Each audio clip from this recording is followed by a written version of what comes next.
medical cannabis for different pathologies. In most cases, conventional medicine has one medication per pathology. I am not going to list the thousands of pathologies, but I would like to focus on 7 pathologies. The first pathology, weight loss. Second, anorexia. Thirdly, moderate to severe pain. 4, anxiety. 5, depression. 6, nausea. And finally, 7, vomiting. Thus, in conventional medicine, you will have a medication for weight loss, in particular appetite stimulants, such as corticosteroids or the estrogen progesterone contraceptive pill. You've got medication against pain, in particular analgesics, painkillers, against anxiety, in particular anxiolytics,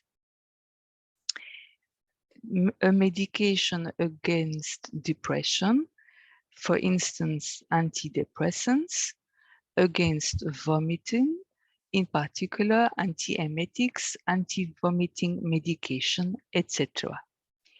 In most cases, complementary or natural medicine, in our case, medical cannabis, has one treatment that works on all these pathologies.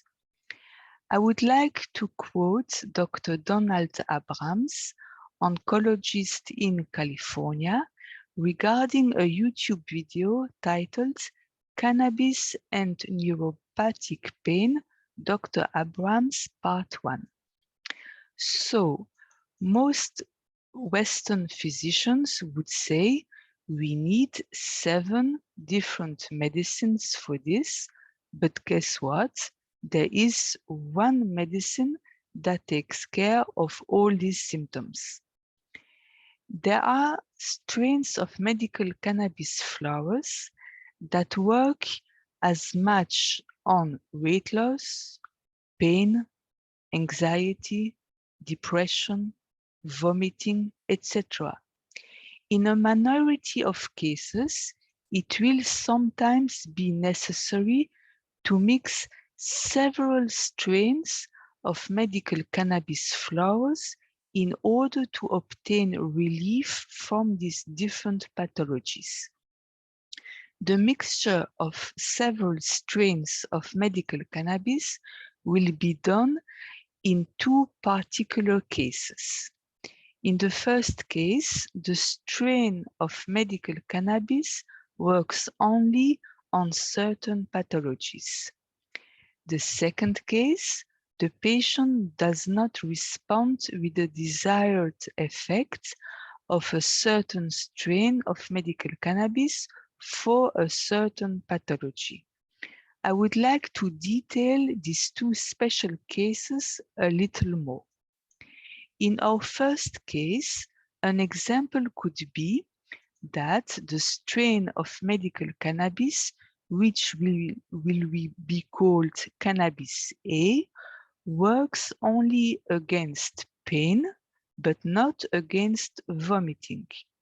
In this case, it will be necessary to find another strain of medical cannabis which will work positively against vomiting.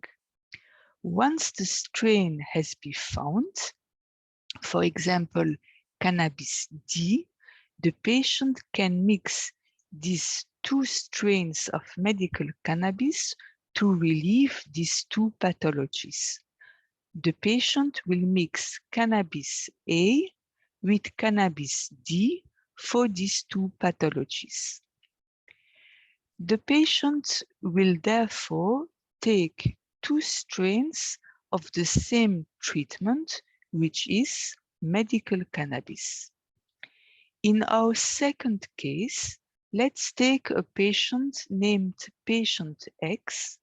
the patient does not respond to the desired effect of a certain strain of medical cannabis for his anxiety. On the other hand, another patient, patient Z, will see his anxiety disappear after the consumption of the same strain of medical cannabis. Patient X and patient Z were taking cannabis B, for example, but in patient X, the result was not favorable, while the result of the same cannabis B in patient Z was positive. Each patient, therefore, acts differently with the same strain of medical cannabis. To conclude this subject, it is for these reasons important, in certain cases, to seek advice from your doctor and from the practice orthopedagogue and specialized in the cannabinoid therapy, the use of medical cannabis, in order to take a treatment adapted to the pathology and to the patient.